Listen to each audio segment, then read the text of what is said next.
All right, we are live here. We're coming in on IG. All right, we've started live. And I'm excited because I am here with Kimberly, Diane Swain Hoffman, my number one. And we're here for a KCN Nooner. We are here every Tuesday from 12 to 12:30 talking about the things that inquiring minds want to know more about. Maybe you've been thinking this thought, some of the things that we're talking about today. The topic today for our live nooner is my partner won't change, but I don't want to leave the relationship. What should I do? Have you ever had that question? Have you ever felt that way?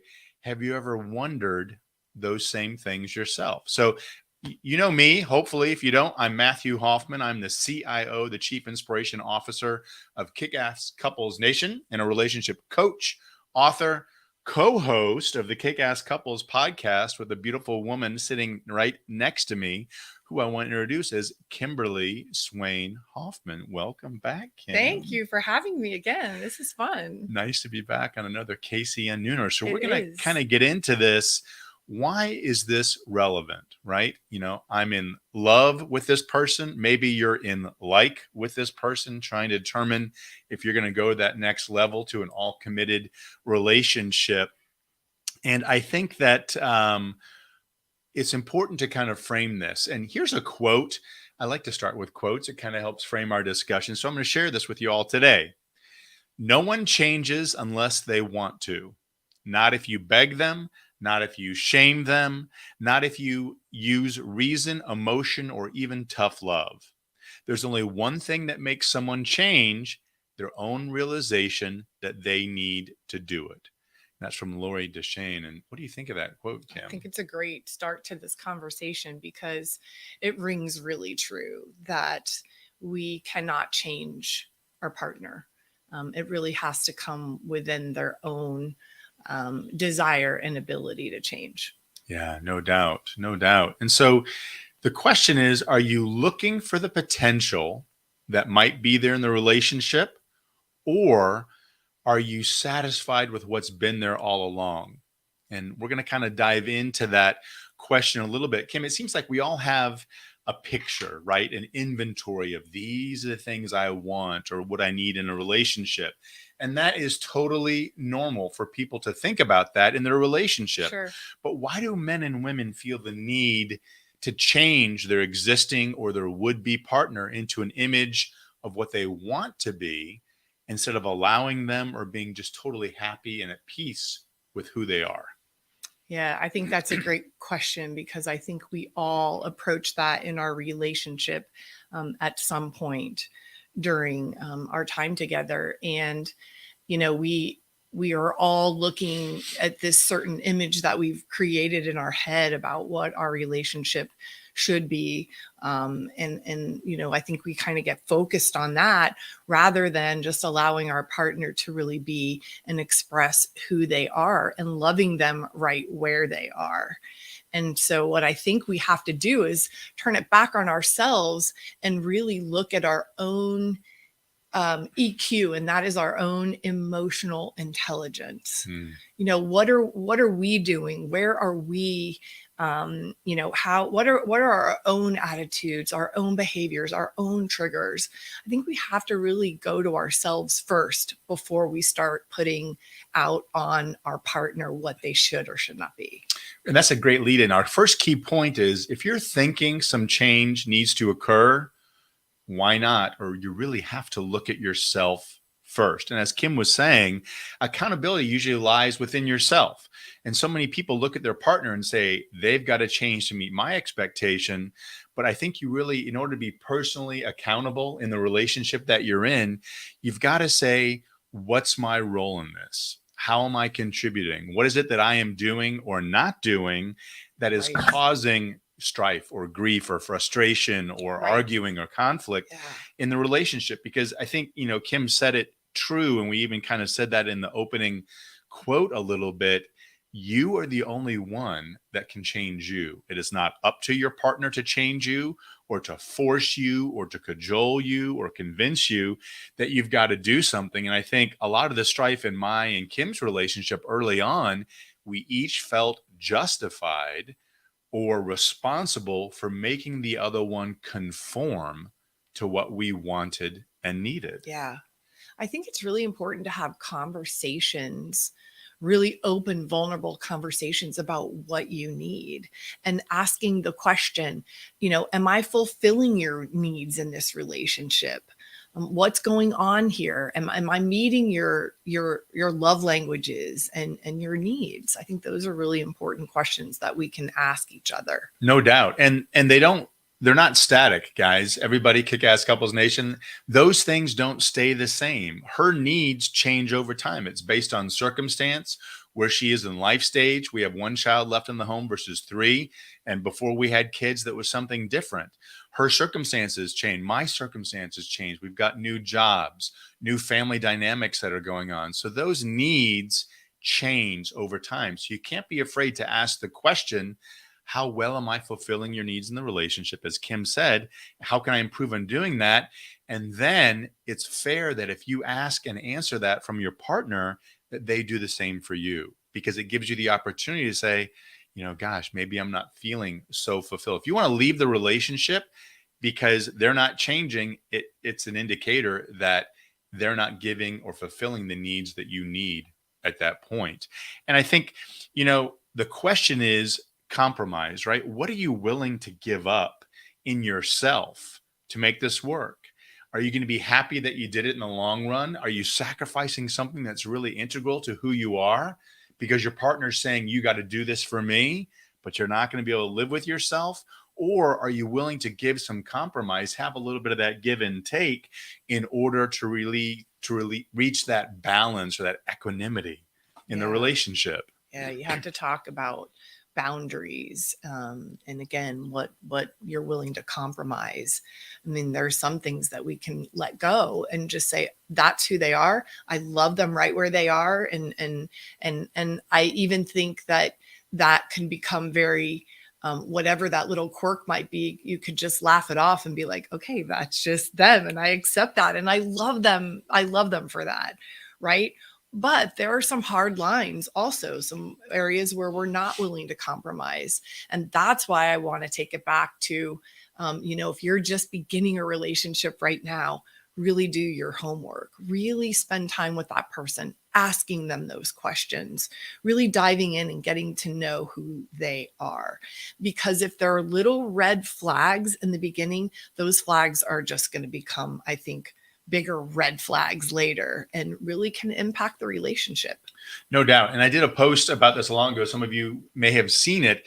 If you're not completely happy and pleased with the relationship, how it is right now, you have to assume that that's the best it's going to be. Doesn't mean people can't grow, but if you're not happy with the way it is right now, you can't make the conditional statement. It's naive to say it'll get better when. It'll get better when we live together.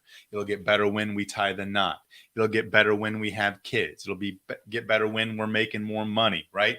Because you're putting conditional statements in and saying, eventually at some point, it'll be great. If it's not great right now and you're not happy with the relationship as good as it is in the honeymoon stage or before that marriage happens, it is not going to magically get better by a change of circumstance. Yeah. And having those conversations like Kim talked about, hopefully you had them before you got married. We had so many conversations before we tied the knot about, what are your expectations? What does family look like to you? Do you want to have kids? How many kids? What do you think about raising kids?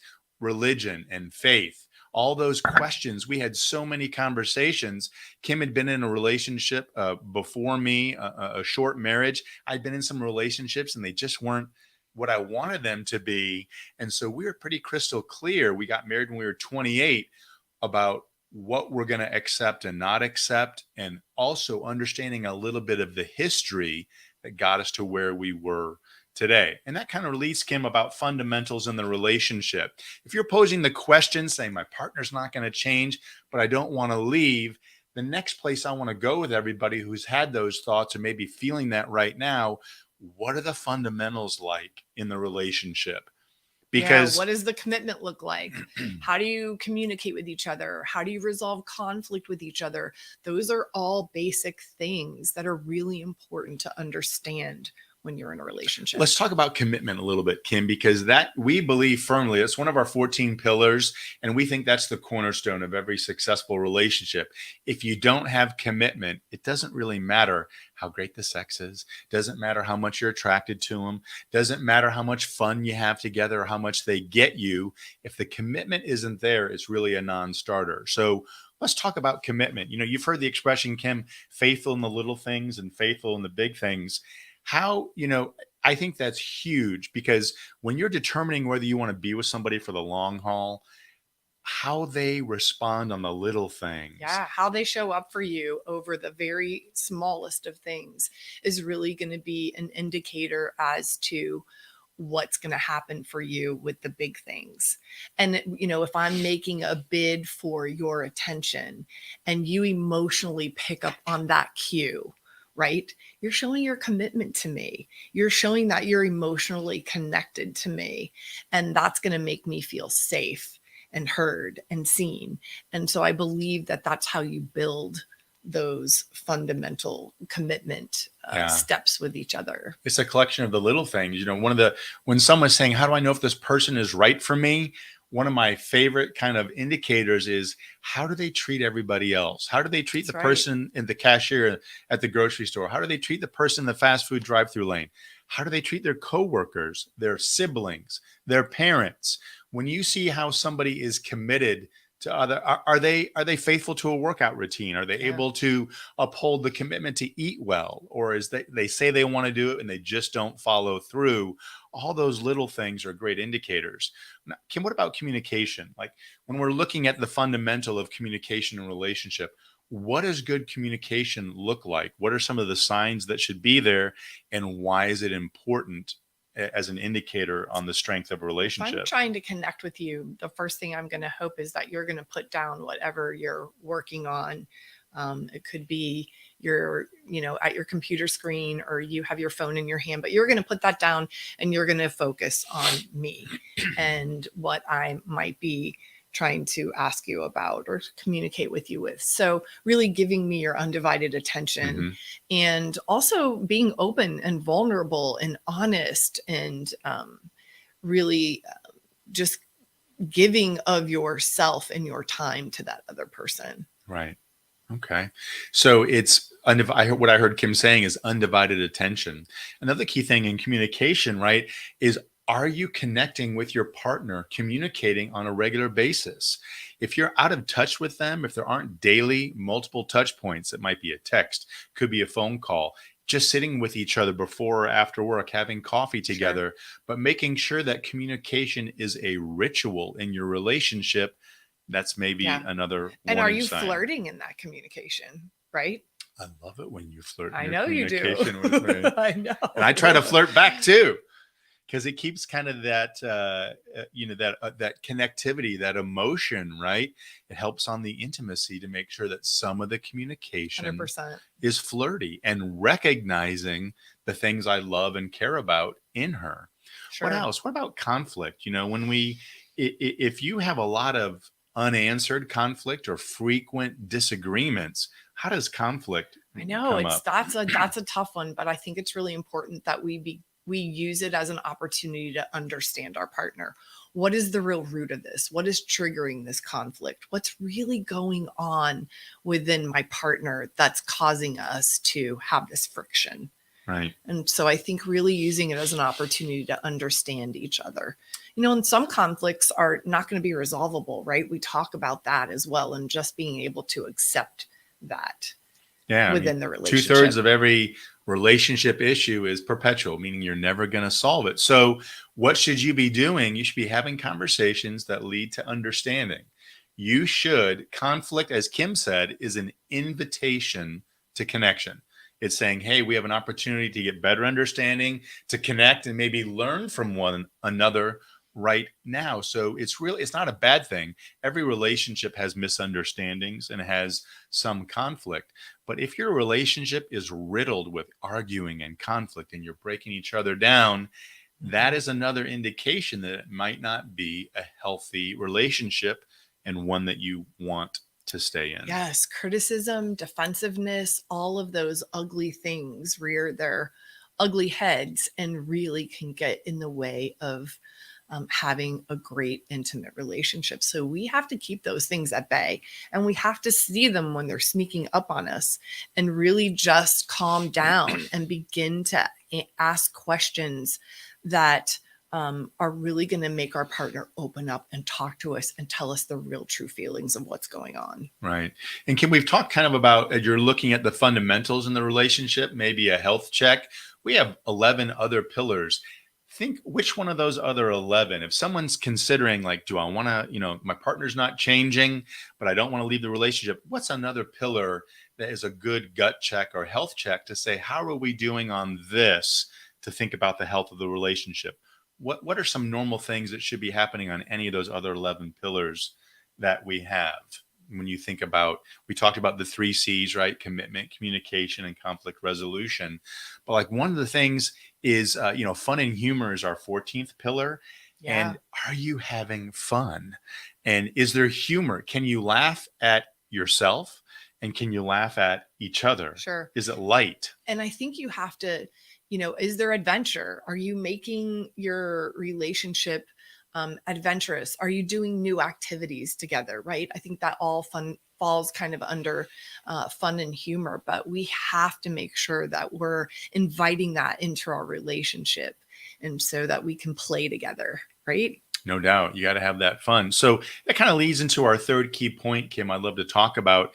The key to any happy relationship isn't unconditional love. I really think it's unconditional acceptance. It means you view your partner, this person who you may want to hang out with for the rest of your life, and are you accepting them unconditionally? Are you saying, I love them no matter what? Or are you thinking and saying, I love them, but I love them if, I love them when, and I accept them if and when. So that can be a real dangerous thing about the health of the relationship, or if it's one that's meant to last. I mean, because we both have flaws and insecurities. And are we accepting our partner in spite of that? Because I think there's nobody who is without blemish. And so, what do you think about that unconditional acceptance? And how are we able to improve or get better at doing that? Yeah, I think that, we have to look at our partner and see them right where they are, and are we ask the question, am I willing to accept those flaws, right? Or are those flaws that I just cannot live with? And so if I can have unconditional acceptance and accept you right where you are and just as you are, then great. But if I can't, then I have to really start doing some inner work on me and asking myself questions. What is it about that person that I cannot live with? And are those some things that we can work through together? Or can I actually accept them and move on from there? Yeah. So I think, it's tricky and it's different for everyone. And, that's why I think it's so important to go back to the beginning of the relationship and really get to know that person and really do your due diligence and your homework in the beginning of the relationship and really get to know each other intimately. Yeah, I think that brings up kind of to go. I want to follow that train for a second, Kim. You talk about asking those questions and having those conversations. And I think if you want to be able to accept, you really have to be able to understand, right? And the only way you can understand is by asking those questions.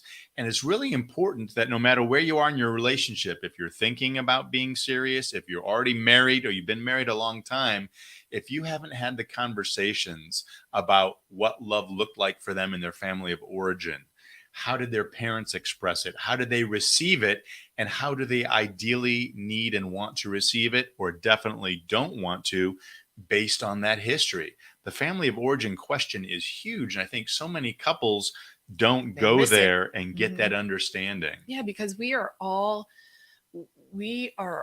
going to replicate what we learned when we were younger, and we all have come from different backgrounds. So some of us may have come from backgrounds where we've had a lot of trauma, and we're going to bring that to our next relationship. So really understanding where your partner is with their family of origin is huge, because those are all things that can be addressed and can be worked on prior to coming together and getting married. No doubt, no doubt. And another thing I want to kind of share with everybody is, how do you or your partner react to you when somebody makes a mistake? So in your relationship, right, we're all going to make mistakes. I have feet of clay. I do it every day. Sometimes I step in it big. Sometimes I go, oops, I didn't mean to do that, or I apologize. I'm sorry. Owning it quick is key. But how does your partner respond when you make a mistake? How, Yeah. how do you respond when they make a mistake? Do you yell and scream? Do you get upset? Do you start, giving accusations, pointing fingers? I think the response is huge. And knowing how your partner responds in challenging or difficult situations is really important, because it could be a trigger. Yeah, it could be. And so if you're accepting them as they are, it doesn't mean that you're giving them a hall pass to have things that hurt and damage you. It's not Right. about being a doormat, but when something happens, are you looking to place blame and point the finger, or are you looking to understand and work with them through that situation if it's just a character issue or flaw as you might see it? And I think it's really important to determine what is going on there, because you want to step up and own the mistakes, and you don't want to crucify your partner or make them feel less than if they do something that is a mistake or had some consequences that maybe weren't anticipated. Sure. And past relationships and past experiences are um, can be good, because when you come to a new relationship, you learned with women that you dated and people that you were with in your past, and me, of course, being married before, there are things that happen that can traumatize you, or that can really impact the next relationship. And then, so I think understanding what those are, being vulnerable and opening up about what they are, and exposing those, and really being able to work on those within our relationship has really been helpful to us. No doubt. I mean, right before Kim and I really started to be exclusive and commit our dating process, which eventually led to our marriage, and we're in our 29th year right now, there was a woman that was dating somebody else. She was a coworker in my office, and I was attracted to her and wanted to try to date her. And we had a few dates, and the relationship wasn't really going anywhere. And her claim was, oh my gosh, I like this guy so much, but I like you too. I don't know what to do.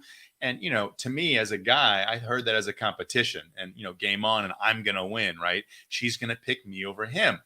Enter the scene Kimberly, where we were initially introduced at kind of a blind date by no less my dad and his wife, right? You never want that to happen.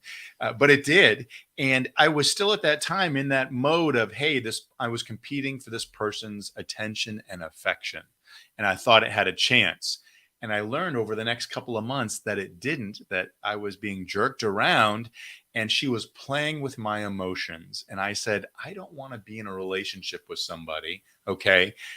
She wasn't changing. She was doing something that was negative. There was no commitment. She wasn't communicating well. And she just wanted me to hang out and court her and be nice to her. And I said, I'm hitting the eject. So I ejected from that relationship, started pursuing Kimberly at that time.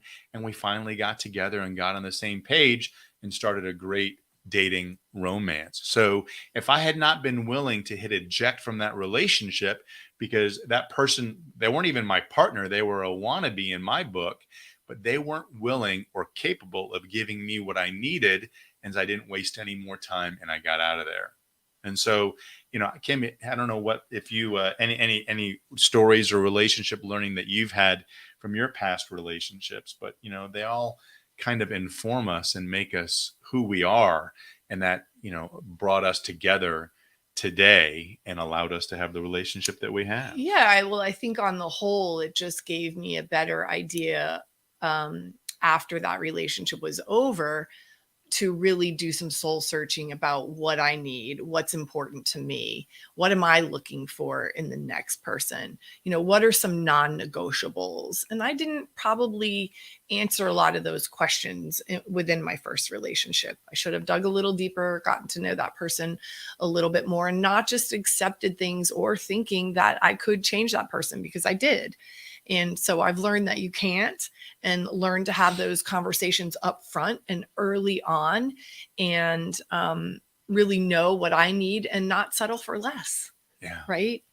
Yeah, So that's great. a great growing opportunity. If anybody listening today or out there on Instagram, Facebook, LinkedIn, or YouTube, if you're following us there right now, if you have any questions, Kim and I would love to do our best to answer them. You can throw them in either chat stream and we will respond.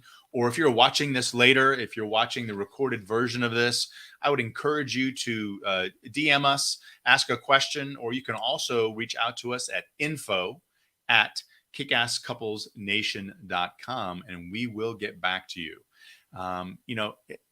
I want to say one parting thought before we kind of tell you how you can reach and connect to us is there's a difference between trying to change somebody and holding somebody accountable to their best selves.